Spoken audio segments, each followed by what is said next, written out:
mucho. Entonces, bueno, el objetivo de estos espacios es tener un taller de padres mensual, que sea sobre un tema educativo, un tema que nos aporte, que nos sirva, que lo podamos aplicar, que tenga que ver con todo el desarrollo infantil.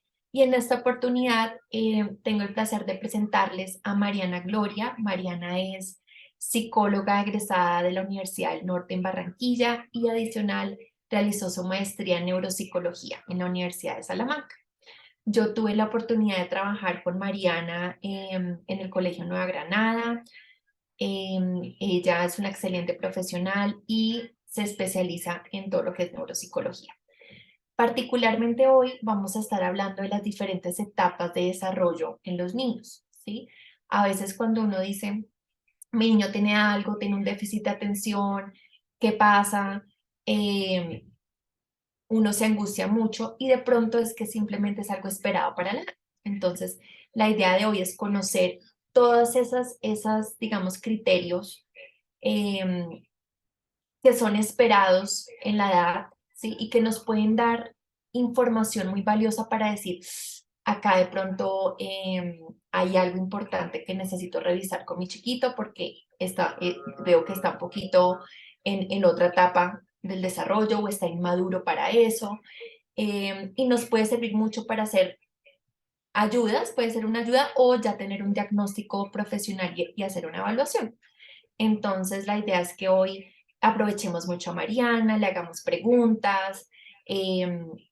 Lo que les decía, vamos a tener siempre micrófonos apagaditos, pero si tienen pregunta, comentario, anécdota, un complemento o algo, alzan la manito y les damos la palabra. ¿Listo? Entonces, no siendo más, Mari, ya te voy a anclar acá para que puedas empezar.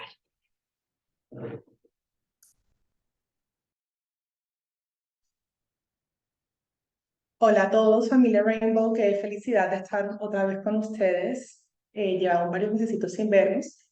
Y como Adri les estaba comentando, hoy quiero hablar con ustedes, quiero que este sea un espacio para resolver dudas que tengamos sobre el desarrollo de nuestros chiquitos. Yo sé que los que están aquí de manera voluntaria y quieren asegurarse de que sus niños estén cumpliendo sus etapas del desarrollo como es debido, o de pronto tienen alguna duda, tienen algo visto en sus chiquitos en casa o en la escuela, o las maestras les han comentado algo, y queremos asegurarnos de que precisamente es algo esperado de la edad, o si que tenemos que buscar una ayuda aparte. Denme un segundito, les comparto pantalla de la presentación que les preparé.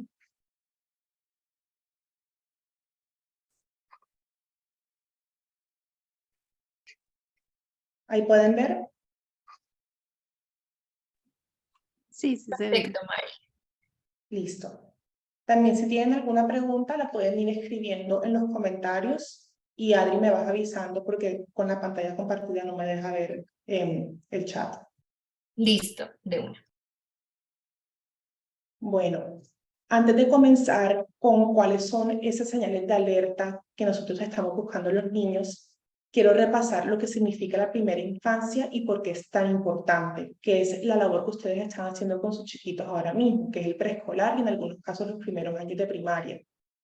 La primera infancia en Colombia va hasta los 6 años, que es cuando los niños ingresan a primaria, pero a nivel mundial la primera infancia es hasta los 8 años.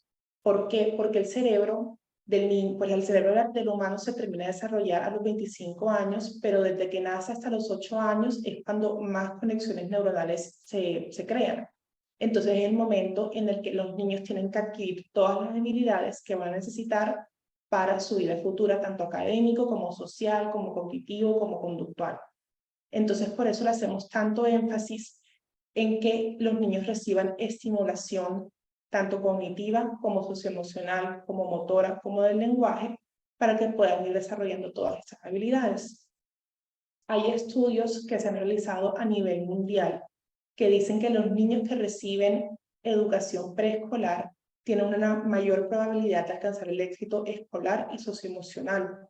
Esto no significa que aquellos que no asisten al preescolar no lo van a poder lograr, sino que están en una desventaja, aquellos que no asisten. Entonces, quiero felicitarlos a ustedes por haber tomado la decisión de empezar esta labor con sus chiquitos desde que están pequeñitos, aprovechando el tiempo antes de que entren al colegio ya grandes. Estas dos frases, si hay docentes acá y si hay psicólogas acá, son dos frases que nosotros hemos dicho durante toda nuestra carrera y los papás seguramente también las han escuchado. Y son dos frases que se contradicen. A veces nos dicen que cada niño va a su propio ritmo cuando tenemos alguna duda, alguna pregunta de por qué mi niño no está haciendo esto y por qué el otro sí. Y nos dicen, no, déjalo que él va a su propio ritmo. Y a veces nos dicen, no, es que en comparación a sus compañeros él está más bajito o está más alto. Entonces, ¿a cuál de estas dos frases hay que prestarle atención? ¿Cada niño va a su propio ritmo o en comparación a los otros el niño no va como debe ir? La respuesta es que las dos cosas hay que tenerlas en contexto. Cada niño va a su propio ritmo porque dependiendo de las variables ambientales y las variables biológicas, cada niño va desarrollando su cerebro a su propio ritmo, a su propia velocidad, pero sí llega un momento en el desarrollo que los niños tienen que ser capaces de hacer esas habilidades. Nosotros lo cogemos más como en el contexto del año escolar. Si tú en el año escolar hay niños que tú vas a ver que en enero están cumpliendo con las expectativas, hay otros niños que en agosto van a cumplir con las expectativas y hay otros niños que hasta diciembre no están cumpliendo las expectativas. Eso es normal. Pero ya cuando un niño pasa de un grado escolar al otro y todavía no ha cumplido las expectativas del año escolar pasado, ahí sí podemos decir que hay un pequeño retraso.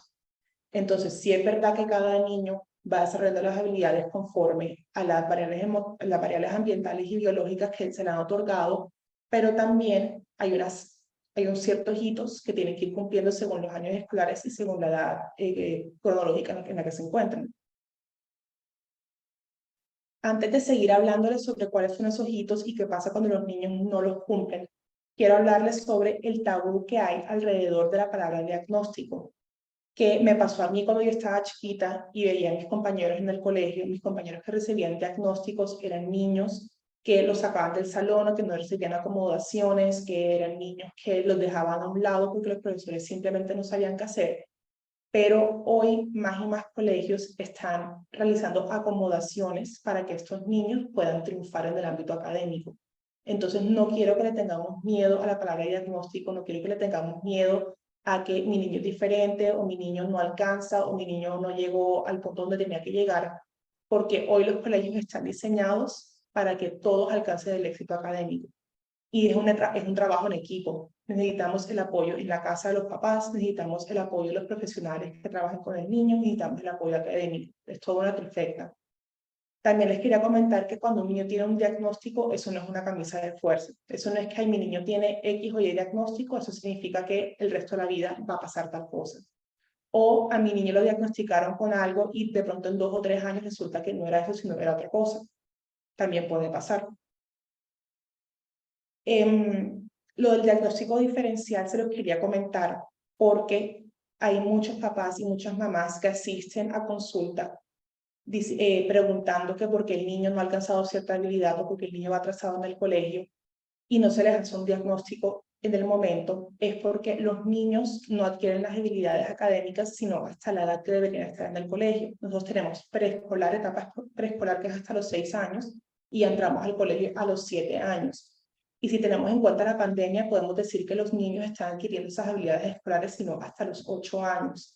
Entonces, si un niño de 4, 5, 6 años no está cumpliendo con las habilidades que en el colegio le están diciendo que tienen que cumplirlas, no se va a generar un diagnóstico. Primero, por esta parte de la edad de que tienen que cumplir los 8 años para ser diagnosticado. Y segundo, que estos diagnósticos que se dan en la etapa escolar no son como en la mayoría de los casos de los adultos, que hay una lista de chequeo y tú dices, el niño cumple con A, B, C, entonces es cierto diagnóstico. Estos diagnósticos se realizan a lo largo de semanas y se habla con los papás, con los abuelos, con los cuidadores, con los profesores, con las psicólogas del colegio, porque no, precisamente como no hay una lista de chequeo, hay que asegurarse de que no sea otra cosa. Entonces también les quería comentar que si ustedes están en el proceso de diagnóstico, en el proceso de evaluación de sus niños, es importante ser pacientes, tener mucha paciencia y no desesperarse y esperar a hacer el diagnóstico completo. Yo sé que a veces queremos nada más que vayamos a un lugar donde el psicólogo, por ejemplo, y que le hagan 3 preguntas al niño y digan, no, tiene tal cosa, vamos a hacer tal cosa, pero en estos casos es mejor tomarse un poco más de tiempo para hacer el diagnóstico, hacer una buena evaluación, una evaluación profunda para así poder saber precisamente qué es lo que está sucediendo con el niño. Bueno, de pronto ustedes se unieron a esta charla esperando que yo les diera una lista de qué son las cosas que si ustedes ven en los niños son señal de alarma. Pero si yo hago eso me voy a demorar 4 horas. Entonces, lo que prefiero hacer es decirles por edad qué debería estar haciendo cada niño. Y esta presentación, si ustedes la quieren, a ver, se la va a mandar, ya la tiene y ella se las puede compartir. Igual toda esta información está en internet. Si ustedes buscan por edad qué debería estar haciendo mi niño, eso lo encuentran en páginas, preferiblemente que no sean blogs, sino que sean páginas del gobierno, que sean revistas científicas, pero esta información está disponible en todas partes en internet y es algo que globalmente está aceptado. No es que en Colombia estamos cumpliendo con ciertas características, ciertas habilidades y en Europa es otra cosa, sino que globalmente los niños están cumpliendo con todos estos hitos en estas mismas edades. Cuando nosotros hablamos de esferas del desarrollo, significa que la persona desarrolla 4 áreas, pues el cerebro se desarrolla en 4 áreas, por decirlo así, 4 áreas generales. La primera, que es el área socioemocional, que es todo el manejo de las emociones, de la reciprocidad, de hacer amigos, de empatía, de regular la conducta cuando estamos con otras personas, de inhibirnos, de saber cuando podemos comentar algo sin meter la pata, por decirlo así coloquialmente. Cuando hablamos de la esfera cognitiva, son todos los procesos que nosotros conocemos como las funciones ejecutivas. Entonces son atención, memoria, aprendizaje, procesamiento visual, la velocidad de procesamiento. Cuando hablamos de la esfera del lenguaje, es todo lo que tiene que ver con la comunicación. Entonces leer, escuchar, comprender lo que estamos escuchando, escribir, hablar, todo el proceso de las actividades, de las habilidades lectoescritoras. Entonces es la adquisición de la escritura, la adquisición de la habilidad para leer y también el lenguaje no verbal, que el lenguaje no verbal es, así como su nombre lo dice, es cuando no estamos hablando, sino que nos comunicamos por medio de señas o de gestos faciales, expresiones faciales. Y también tenemos la esfera motora, que es el crecimiento físico, los huesos, los músculos, poder moverse, la motricidad fina y gruesa, que esto nos damos cuenta sobre todo cuando hay un atraso, cuando los niños están en la clase de educación física. Y también pues cuando están en la clase de manualidades, que no pueden agarrar bien el lápiz, no agarrar bien la tijera, no pueden hacer bien los cortes. Ahora les tengo diapositivas hasta los 8 años de edad. Son bastante cargaditas, entonces yo sí preferiría que si tienen algún comentario, alguna pregunta, me vayan, pues Adri digo que con el micrófono no, sino que alcen la manito o me ponen un comentario en el chat y así vamos desglosando uno por uno las dudas que tengan, porque si no, esto se vuelve una clase magistral donde yo les estoy dando información y preferiría que fuera más algo de que resolvamos las dudas que ustedes tienen. Entonces, cuando los niños cumplen 1 año, el niño ya debe estar demostrando que puede jugar con otros niños, repite sonidos que escucha, tiene personajes objetos favoritos, demuestra miedo en algunas situaciones o se asusta de pronto cuando está en una situación desconocida. Esto sobre todo se ve cuando el niño no está presentando estas habilidades, es cuando primero se sospecha de un trastorno del espectro autista. El trastorno del espectro autista se puede diagnosticar básicamente desde los 18 meses, desde que el niño tiene año y medio.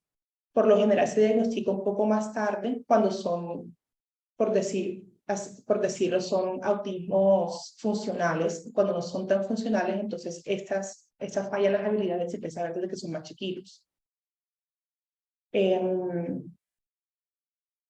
Déjame interrumpo aquí. Angie León me dice: mi niña tiene 3 años y medio y durante las clases, si hay que hacer una línea, no tiene paciencia, raya todo y no quiere seguir haciendo la actividad, no quiere repasar los números más de 2 veces o las letras. ¿Es normal? Aquí también depende mucho de el contexto en el que estemos.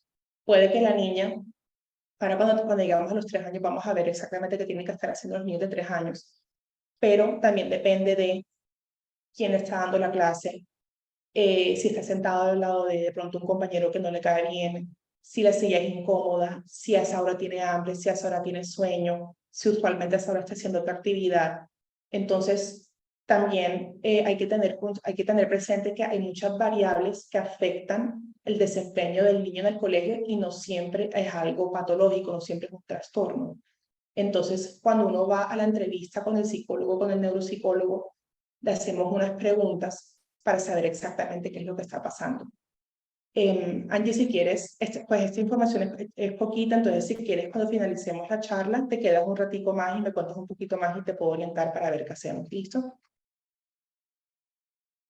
Bueno, el niño entonces cuando tiene 1 año está imitando gestos, voltea a ver, cuando escucha un ruido voltea la cabeza, sigue con la mirada, señala con el dedo, dice varias palabras cortas, entiende cuando uno le dice que no, trata de imitar la conducta de otros niños o de los adultos, así que empiezan a hablar también, entonces escuchan que el adulto dice una palabra, entonces ellos tratan también de imitar la palabra, ya pueden coger cosas con las 2 manos, se siente sin ayuda, se puede parar. En algunos casos los niños al año no están caminando y es totalmente normal. Hay niños que se demoran 1 año y medio en caminar, entonces de pronto todavía no están en esta parte de motora, pero sí pueden agarrar las cosas y empujarse y alzarse en 2 piernas, o si están en la cuna se cogen de la parada de la cuna y se paran, o si están en el piso se agarran del sofá y también se levantan.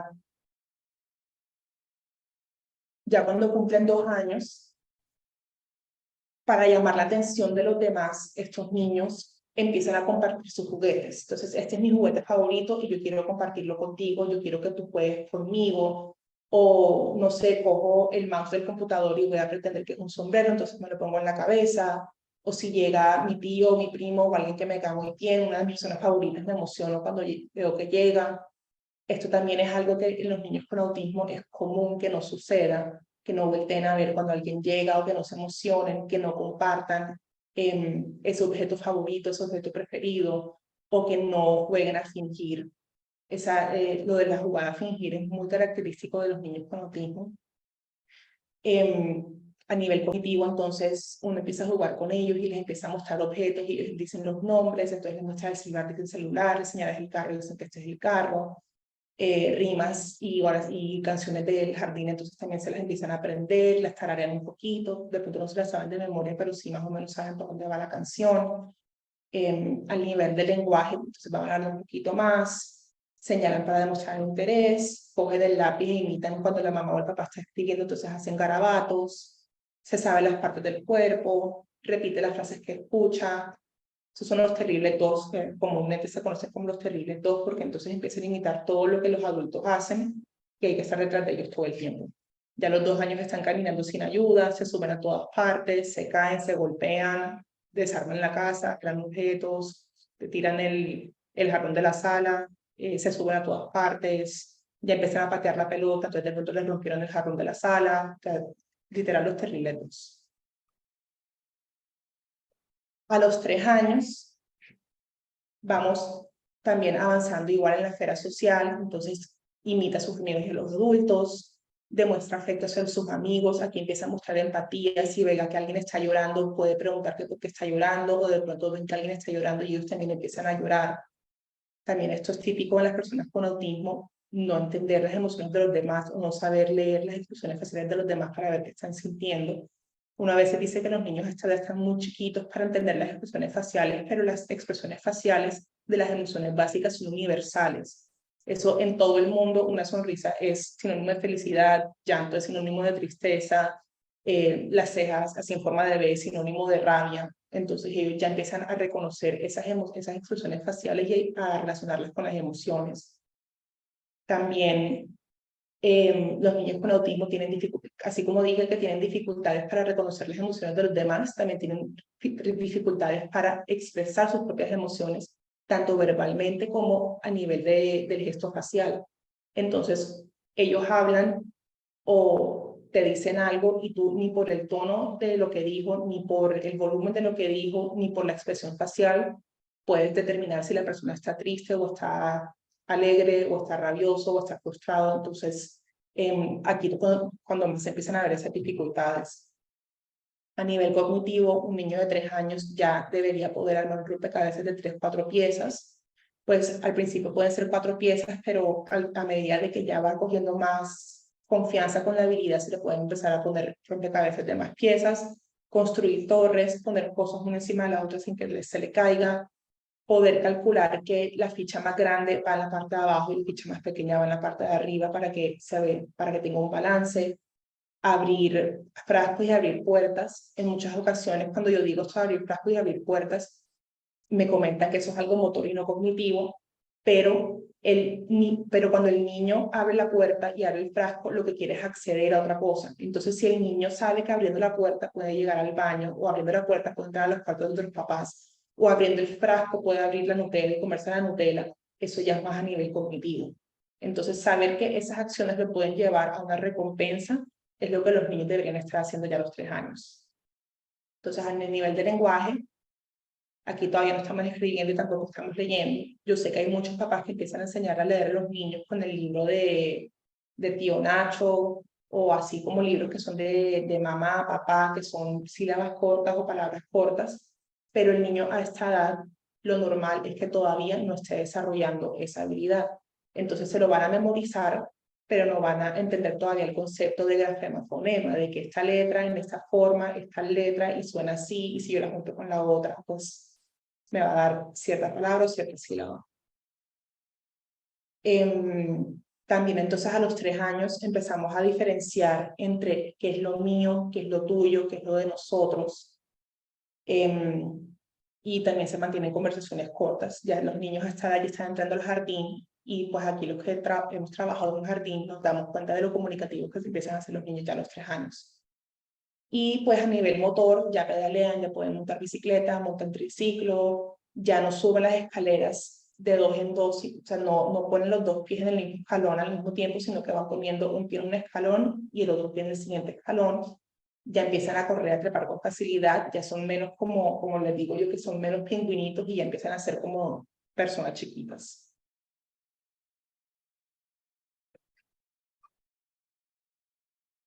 Y esto ya.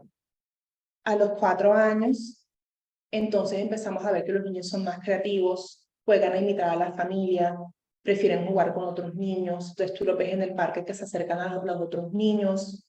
Esa facilidad con la que los niños hacen amigos sin introducirse, sino que nada más ven que un niño está jugando algo que les gusta y ellos llegan y entonces se inventan un juego, o la facilidad que tienen para continuar el juego que están haciendo los niños que estaban en el jardín.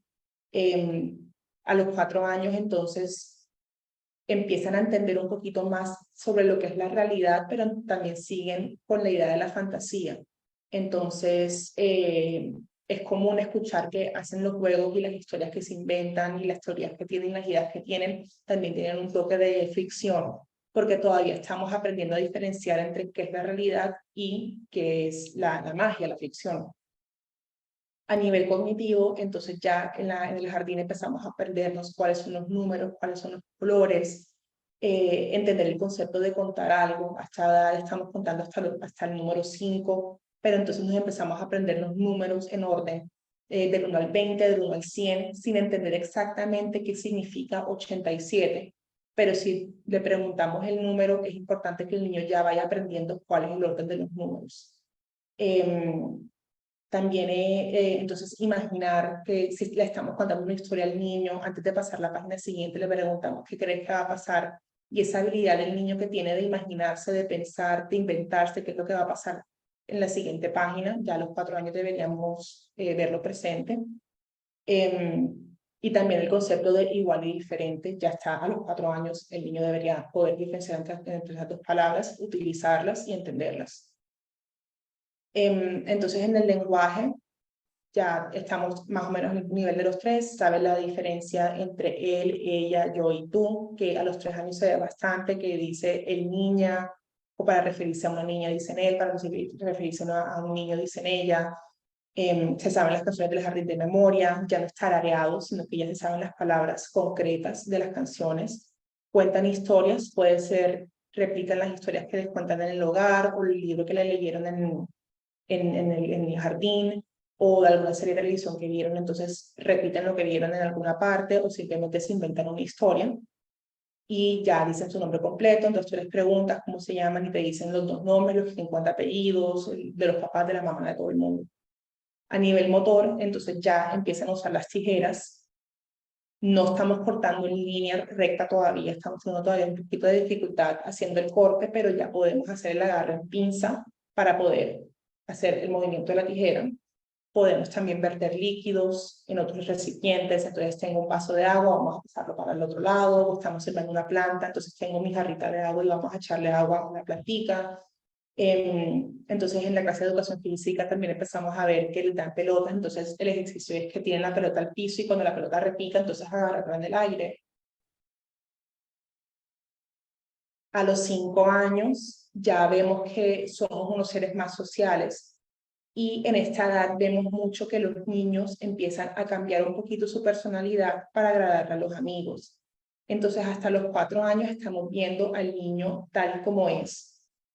Y ya a los 5 años vemos que en el colegio entonces dejan de hacer las cosas que quieren hacer y se acomodan a las necesidades que tienen los otros amigos. Entonces hay niños que les gusta mucho jugar con dinosaurios, pero ve que los amigos están jugando es a los carritos. Entonces, bueno, yo dejo un dinosaurio al lado y voy a empezar a jugar a los carritos para poder jugar con mis amigos.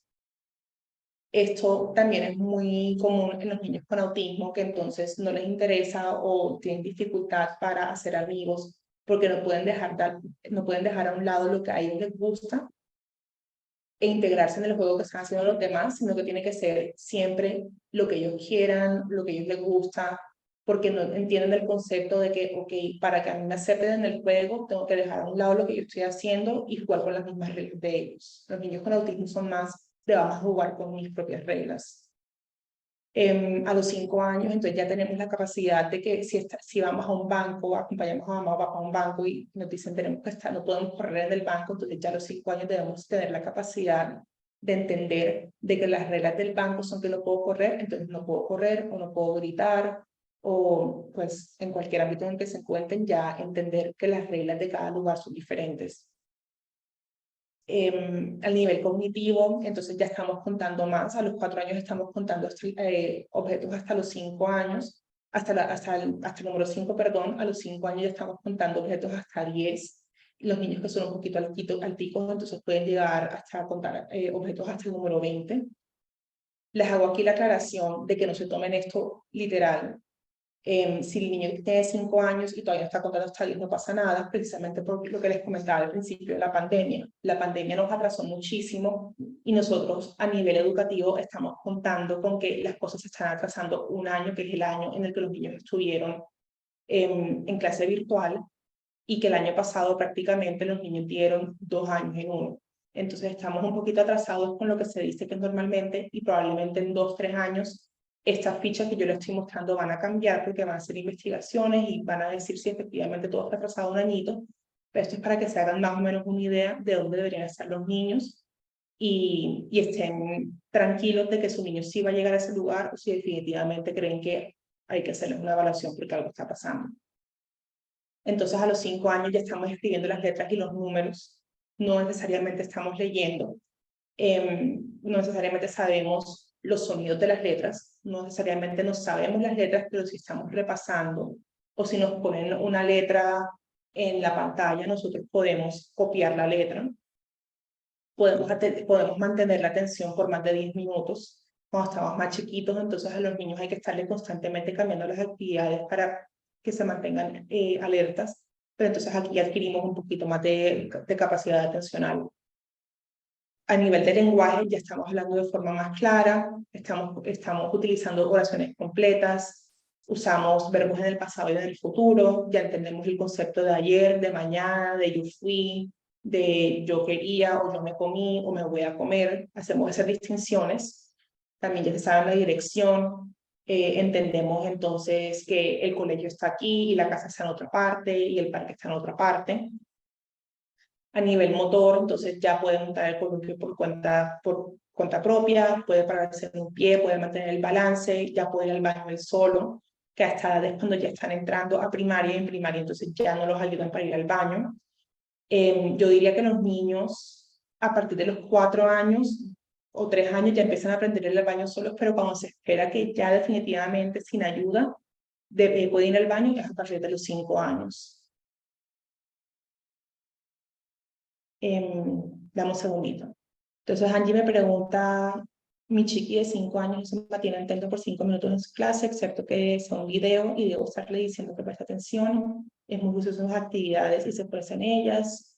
Viene a un colegio presencial y está en Rainbow, pero desde enero, pero tengo que pedirle que preste atención constantemente, será normal. A los 5 años es completamente normal que haya que estarle repitiendo de que preste atención. Esto de que les digo que, a lo que tiene que prestar más atención que cuando tenía 4 años y que debe prestar atención por un poquito más de 10 minutos, es teniendo en cuenta las actividades que se realizan para los niños de 5 años. Un niño de 5 años tú no le vas a dar un libro sin dibujos, o si le pones un video, bueno, esto es importante lo de los videos, que los papás siempre dicen que cómo va a tener déficit de atención si está viendo un video. En el video los estímulos están cambiando constantemente, tanto auditivo como visualmente. Un video no es la misma imagen todo el tiempo. Cada medio segundo, pues yo no sé de efectos visuales y de eso, pero podría decir que básicamente en un segundo la imagen cambia 4 o 5 veces y el sonido también va cambiando constantemente. Por eso es que para ellos es más fácil mantener la atención en un video que en un libro o en una actividad que es física. Pero sí es normal que a los 5 años el niño no se quede quieto en su silla. Es normal que se pare, es normal que se distraiga, es normal que toque repetir la instrucción varias veces porque son niños que hay que estarles constantemente cambiando el foco de atención y por eso es que las actividades diseñadas para los niños de 5 años son cortas y también son actividades que entonces tienen estímulos diferentes. Adri, esto queda grabado, ¿cierto?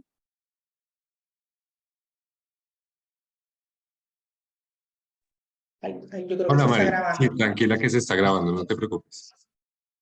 Bueno, Angie pregunta, ¿hasta qué edad es más fácil aprender para el niño? Hasta los 8 años es cuando el cerebro tiene como un boom de conexiones neuronales. Entonces, hasta los 8 años es cuando para el niño es más fácil. Claramente no aprender cualquier cosa. El niño de los 8 años no va a poder aprender química porque no tiene las habilidades ni del cerebro desarrolladas ni las habilidades que necesita para aprender química.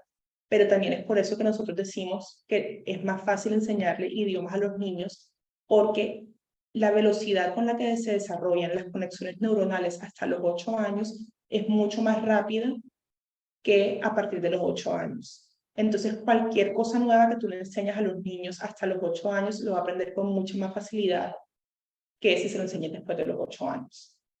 Por eso es que es importante la estimulación preescolar y de los primeros años de primaria, porque es cuando el niño más capacidad tiene para aprender. Y bueno, ya esta es la última diapositiva que les tengo sobre los hitos que debería tener cada niño entre las edades que estamos viendo. Entonces ya a los 6 y 8 años empieza a demostrar más independencia, entonces de pronto si estamos todos en la sala el niño no se quiere sentar con nosotros, sino que prefiere estar en su cuarto jugando con sus juguetes o viendo algo en el iPad.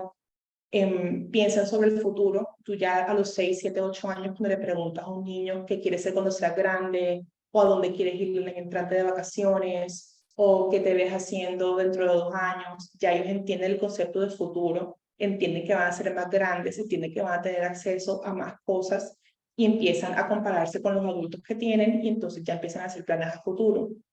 Entienden cuál es su lugar en el mundo, entonces no solamente el lugar físico, sino que ya son más conscientes de cuál es la problemática, pues si han estado expuestos a las noticias, por ejemplo, si ven el noticiero con los papás o los papás les cuentan sobre lo que está pasando en el mundo, son más conscientes de lo que les rodea y lo que rodea a otros países y lo que les tocó a ellos y lo que no les tocó a ellos y lo que les tocó a otras personas. Entienden cuáles son las normas sociales sobre los géneros. Las normas sociales sobre los géneros son cosas que nosotros nos inventamos, entonces son cosas que los niños ya nacieron sabiendo. Entonces ya van entendiendo más qué es lo que se espera de un hombre en la sociedad en la que viven y qué es lo que se espera de una mujer en la sociedad en la que viven, que además es diferente en cada cultura, es diferente en cada país, es diferente en cada sociedad, en cada ciudad, es diferente también en cada estrato socioeconómico. Entonces ellos se van haciendo más conscientes de cuál es el rol que ellos juegan en la sociedad. Empiezan a tolerar también mejor la frustración de cuando las cosas no les salen como ellos quieren desde el principio. Cuando están más chiquitos, alguien me hacía la pregunta de que se frustraba mucho cuando no les salía la línea.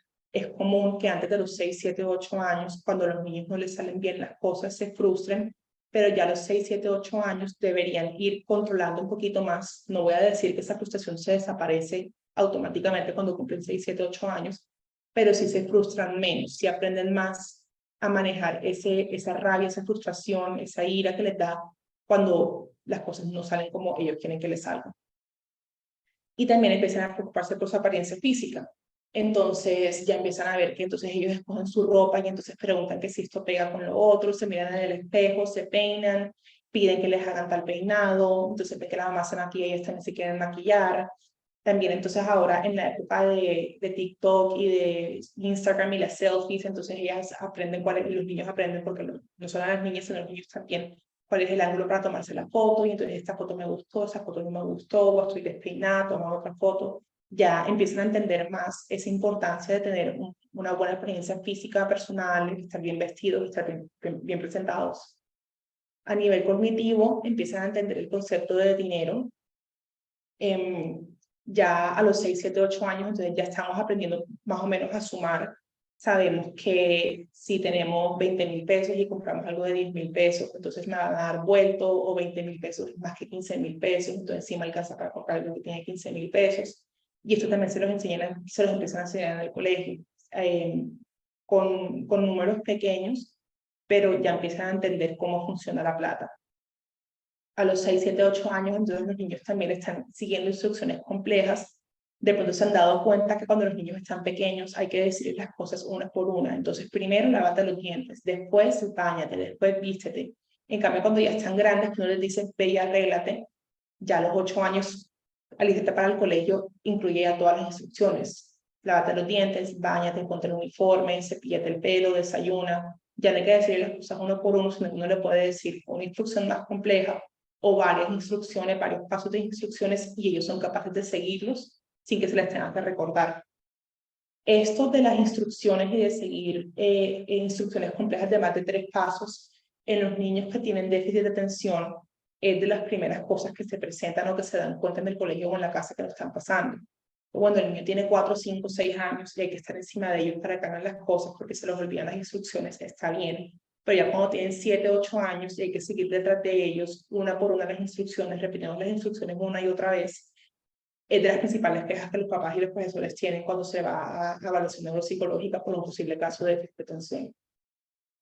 Entienden que hay chistes, que hay humor, que no todo lo que uno dice es literal. Este también es un signo muy común en los niños con autismo, entonces todo es literal, no hay sentido del humor, no entendemos que estamos tomando gallo, que estamos molestando.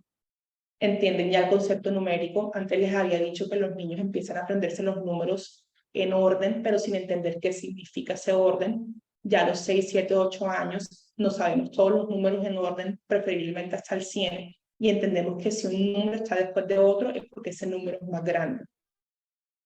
Diferenciamos entre derecha e izquierda. Hay una creencia muy común que los niños y los adultos que les dificulta reconocer cuál es la derecha y cuál es la izquierda tienen dislexia. Yo vengo a decirles aquí que eso es mentira. Yo tengo 30 años y yo todavía tengo que parar a pensar cuál es la derecha y cuál es la izquierda, y yo no tengo dislexia.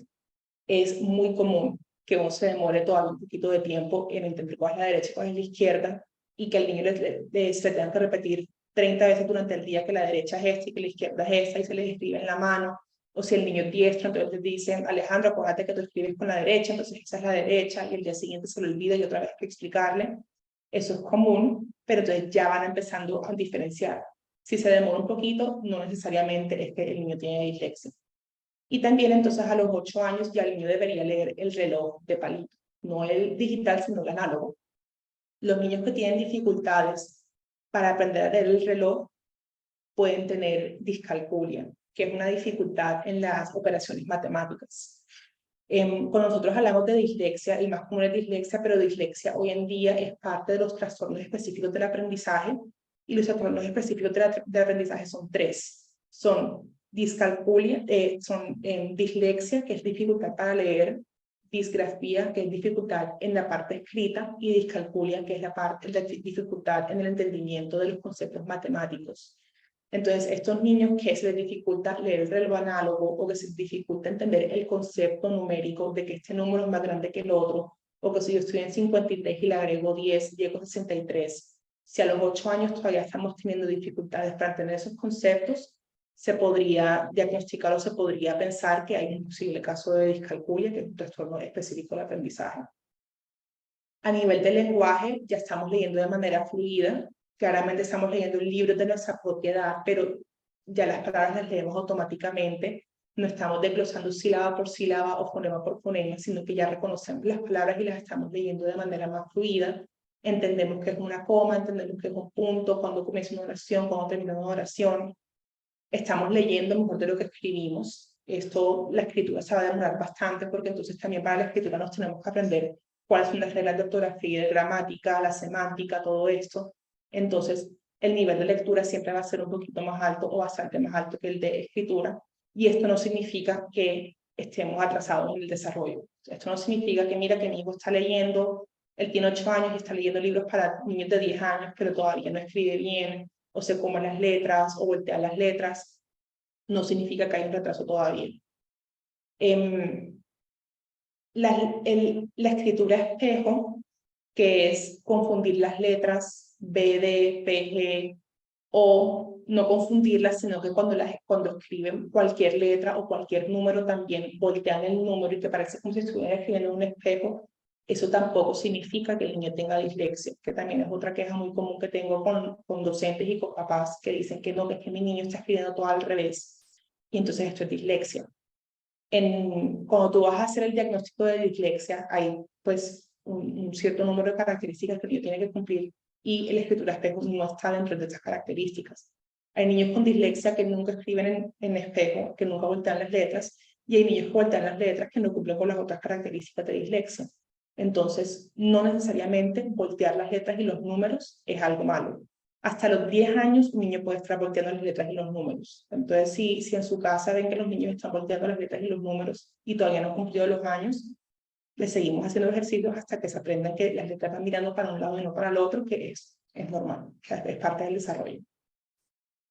Y bueno, ya a nivel motor, entonces atrapan la pelota con las 2 manos, ya entonces esos niños juegan básquet, juegan fútbol.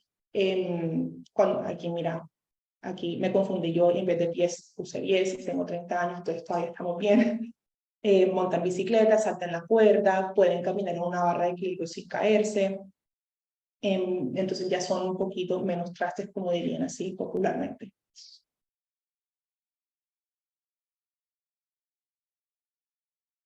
Esta pregunta también me la hacen bastante y esta diapositiva la agrego precisamente por la charla que hicimos en septiembre del año pasado, que es que ¿qué hacemos cuando creemos que nuestro niño está atrasado en algo o tiene una dificultad en algo o tiene un problema en algo?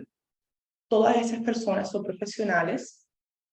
No todas estas personas trabajan específicamente con niños, entonces hay que buscar un profesional que trabaje específicamente con niños, pero a todas estas personas se pueden acudir cuando tenemos alguna pregunta.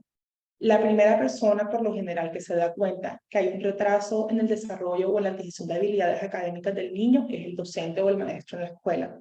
¿Por qué? Porque en la escuela, no es el caso de Rainbow, pero sí en la escuela el niño está 8 horas y el docente tiene la posibilidad de comparar el desarrollo del niño con los de los otros niños del salón, que es lo que le decía al principio de la conferencia, de la charla. Sí es verdad que cada niño va a su ritmo, pero sí hay ciertas habilidades que cuando se les enseñan a los otros niños y un niño no las está aprendiendo, eso puede ser indicativo de que hay un trastorno, hay un problema, hay un retraso, algo está pasando.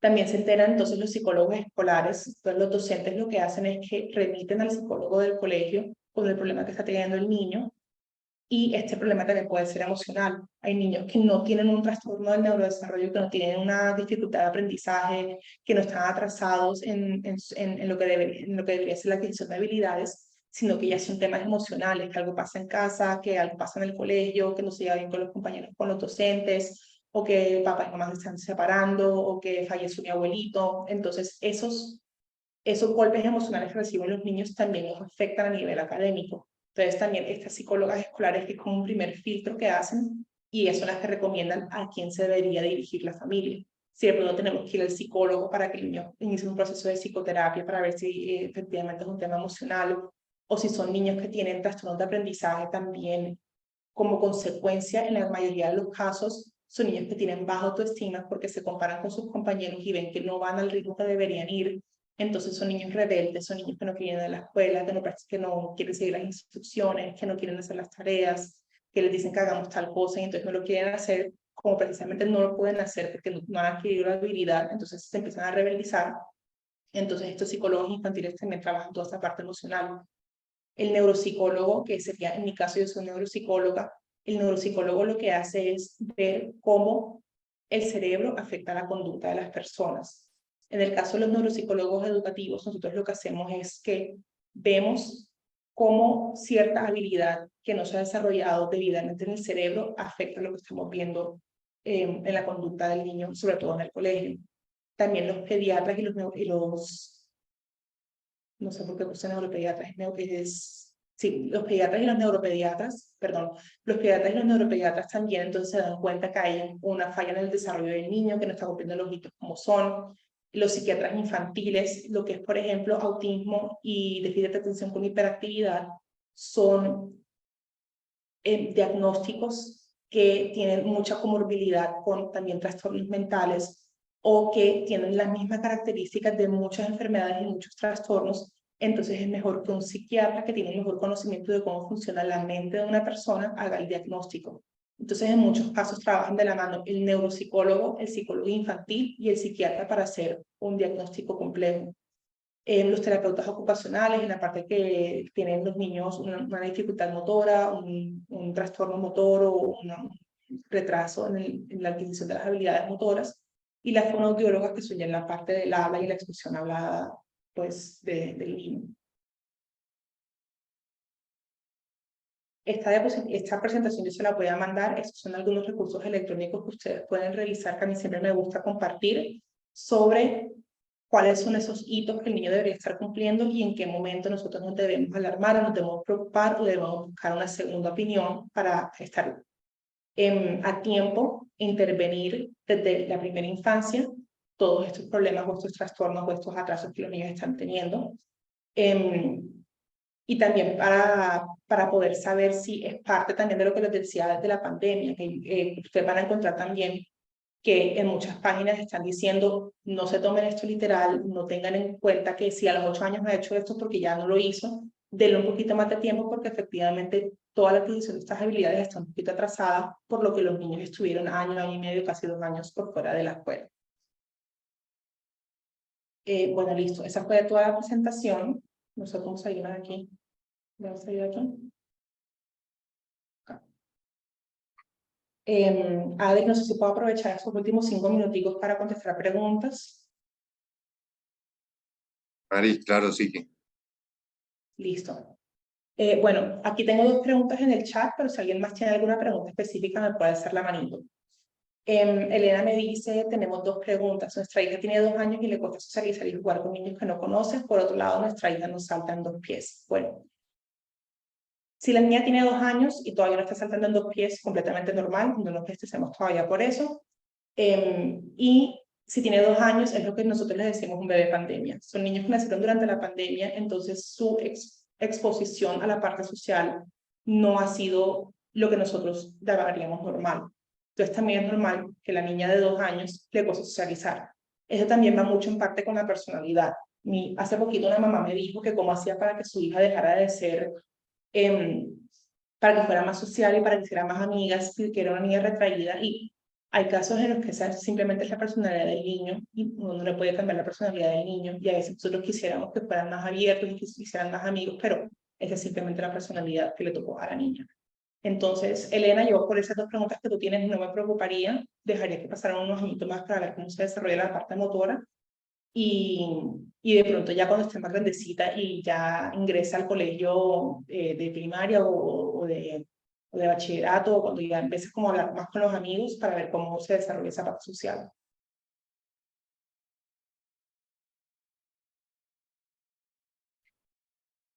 Algo pasó aquí.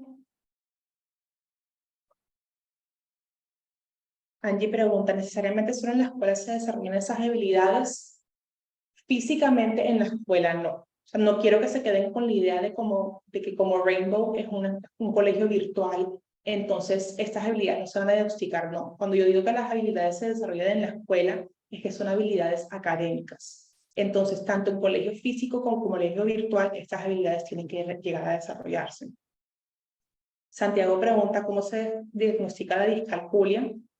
Como comenté ahorita, estos diagnósticos son por, no hay una lista de chequeo que te digan vamos a hacer estas preguntas y si el niño cumple con todas las características lo tiene o no, sino que es una evaluación y una exploración sobre todo el ambiente que rodea al niño. Entonces, en casa, el maestro, el que están aprendiendo, en qué niveles van.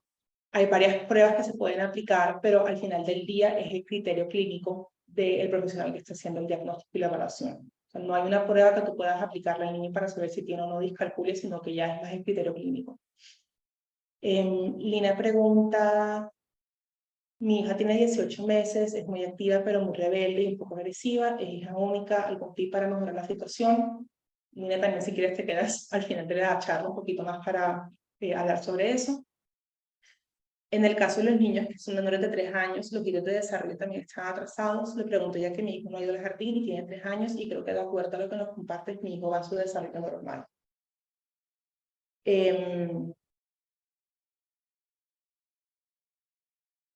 Aquí alguien me estaba preguntando sobre la esfera social. De pronto la parte cognitiva y motora no está muy atrasada de estos niños de 3 años, pero la parte social sí, porque no han tenido las oportunidades que han tenido los niños que no son pandemia. Los niños de 3 años ya no son bebés pandemias, pero digamos que este niño cuando tenía 1 año estaba encerrado en la casa, entonces no podía ir al parque, no podía ir a los cumpleaños, no se podía ver con los amigos. Entonces sí es normal que la parte social esté un poco atrasada, pero igualmente también hay niños que son niños pandemia o bebé pandemia o niños que tienen 5, 6, 7 años y que su desarrollo no está atrasado para nada. Les digo eso de que durante la pandemia se vio que hubo mucho retraso para que los papás que están viendo que los niños no están al nivel que tienen que estar no se angustien. Pero eso tampoco significa que todos los niños están atrasados. Hay niños que van a su nivel normal, hay niños que van más avanzados de lo que deberían estar, pero los que están un poquito más atrasados, que no les angustie esa parte. Mi hijo de 10 años tiene un diagnóstico de dispraxia, he dado problemas con las matemáticas, he preguntado a conducentes neuropsicólogos, pero no me dan respuesta. Me dicen que no hay ayuda por parte de neuropsicología para esto, y por ejemplo no sabe leer el reloj de palito aún, que donde trato de enseñar se cruza mucho. Santiago, me gustaría hablar contigo también, si te puedes quedar un momentico al final de la charla, porque precisamente en neuropsicología esto es lo que trabajamos. La dispraxia motora es un trastorno del neurodesarrollo. Y si tú me dices que había evidenciado problemas con las matemáticas y a los 10 años todavía no sabe leer el reloj y usted la ha tratado de enseñar y no lo ha podido aprender, podríamos estar pues, posiblemente en tu caso de discalculia. Y eso es en lo que nosotros trabajamos. Entonces sí me llama la atención que te hayan dicho que neuropsicología no les puede ayudar con eso. ¿Alguna otra pregunta? La sobreestimulación puede afectar su desarrollo. A nosotros toda la vida, como seres humanos, nos dicen que las cosas todas en exceso son malas. Y una vez mi primito, mi ahijado, tenía como 5 o 6 años y preguntó que si la salud en exceso también era algo malo. Claro que nosotros le habíamos dicho que todo en exceso era malo y se quedó, y la salud es algo malo, y pues le dijimos, obviamente no, tener un cuerpo completamente saludable y el exceso de salud no es algo malo. No sé a qué te refieres exactamente con sobreestimulación, porque cuando nosotros hablamos de estimulación no hay un porcentaje de horas diarias establecidas que uno diga el niño de tantos años tiene que recibir estimulación de tanto tiempo porque si no, no va a ser suficiente. Pero en mi opinión profesional no existe algo como la sobreestimulación, porque además a los niños se les está estimulando constantemente. No es simplemente las actividades dirigidas, sino que tú nada más con hablar el niño o sentarte a almorzar con él o ver televisión con él, ya estás recibiendo estimulación. O sea, el niño está estimulado todo el día, todo el tiempo, entonces sería muy difícil establecer exactamente qué sería sobreestimulación. Emilio. Hola, qué pena estar con el usuario de mi niño. Hola, mi nombre es Juliet. Cuando escribo sobre estimulación me refiero a que, por ejemplo, digamos que todo se aprende en una edad, ¿cierto? Hay un tiempo para todo. Sí. Digamos, mi chiqui es muy avanzado en muchísimas cosas, él tiene 3 años, avanzado en muchas cosas y he escuchado que me dicen, no le enseñe más de lo que debe porque va a llegar un momento en el que se estanca, le va a coger pereza, me refiero con sobreestimulación. Pues yo realmente le enseño a medida que él va pidiendo, ¿cierto? Porque él solo va como preguntando cosas y es muy curioso, entonces empieza como a preguntar, entonces uno le va empezando a contar, a enseñar, o dice, mamá, quiero aprender a saltar en un pie, entonces desde los 2 años y medio salta casi que en un pie y cositas así. Y me dicen que es muy avanzado, o sea, es muy adelante para que a esa edad esté haciendo cositas sencillas, pero pues son de una edad más avanzada. Ok, bueno, lo de saltar en 2 pies no te podría contestar porque no soy terapeuta ocupacional y no estoy segura cuáles son las consecuencias de enseñar cosas que el niño no está listo para aprender. Pero en la parte académica, por ejemplo, o que el niño haga preguntas o que te digan que está muy avanzado para su edad, al revés, lo que hay que hacerlo es seguir estimulando y que haga más preguntas y que siga aprendiendo. Porque también el nivel o la velocidad con la que el niño aprende está muy ligada a su nivel de inteligencia. Y entonces un niño que está muy avanzado es un niño que tiene probablemente un cociente intelectual alto y hay que seguirlo estimulando precisamente para que no se aburra. Probablemente si a tu niño que está muy avanzado, que te dicen que está aprendiendo cosas que ya no son para su edad, sino para edades siguientes, muy probablemente en un futuro, si no se le estimula esa sed de conocimiento que tiene, por decirlo así, va a llegar un momento que en la clase se va a aburrir porque ya sabe todo lo que está aprendiendo. O aprende las cosas muy rápido y si los compañeros se demoran 2 semanas en aprender un concepto, él se aprende en un día y el resto de los 9 días que están aprendiendo los compañeros eso, él se va a aburrir. Entonces, en mi concepto profesional y por lo que yo he visto, yo recomendaría al revés, estimularlo y seguirle enseñando y hacerle acomodaciones para que él esté aprendiendo en un nivel más alto. Porque si no, te va a pasar que se va a aburrir en la clase y van a decir que no es un niño con déficit de atención porque no está prestando atención. Y no es que no esté prestando atención, sino que está aburrido porque ya sabe todo lo que se le está tratando de enseñar. Ah, ok, vale, gracias.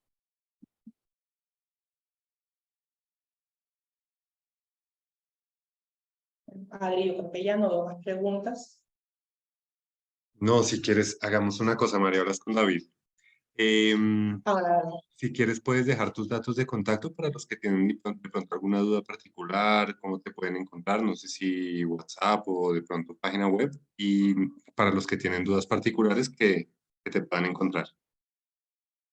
listo. Les voy a dejar mi correo. Yo soy una persona, una costeña atípica, porque yo nunca contesto el celular, a mí no me gusta hablar por celular, y todo lo manejo por correo electrónico. Entonces, aquí les estoy mandando mi correo electrónico. Todas las preguntas que me quieran hacer, me las pueden hacer. Yo les voy a contestar en menos de un día, les voy a enviar su información. Y esas 3 personas que les dije que se quedaran conmigo hasta el final de la charla, si quieren, anoten de una vez el mensaje que me mandaron, me lo mandan al correo y yo les prometo que mañana les contesto.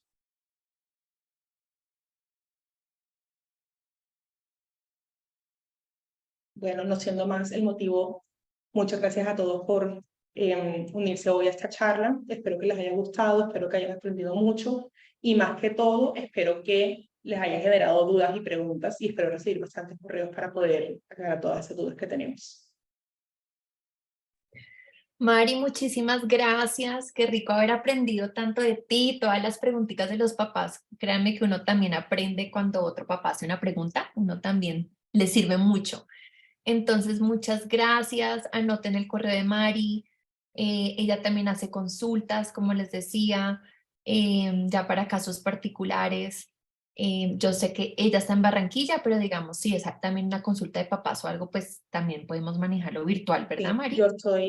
yo sé que ustedes en Rainbow son un colegio completamente virtual y yo también hago consultas y hago evaluaciones y hago informes y hago terapias con niños completamente virtual también. Entonces, si tienen alguna duda o quieren iniciar el proceso de evaluación o quieren que hablemos un poquito sobre sus niños, aquí siempre a la orden. Me escriben por el correo. Si no les contesto el correo, que les prometo que se lo voy a contestar, le escriben a Adri y a Adri le da mi número y pues estamos en contacto para resolver cualquier duda que tengan. Gracias, Gracias. Adri, Muchas David, por la gracias. invitación. Que tengan un feliz viernes y que disfruten mucho su puente. Muchas gracias a todas las familias por asistir, por mantenerse, estar acá conectados a esta hora. Les agradezco muchísimo, creo que aprendimos mucho y también les deseo una excelente noche, descanso y también, bueno, ya casi se viene el puente para descansar también.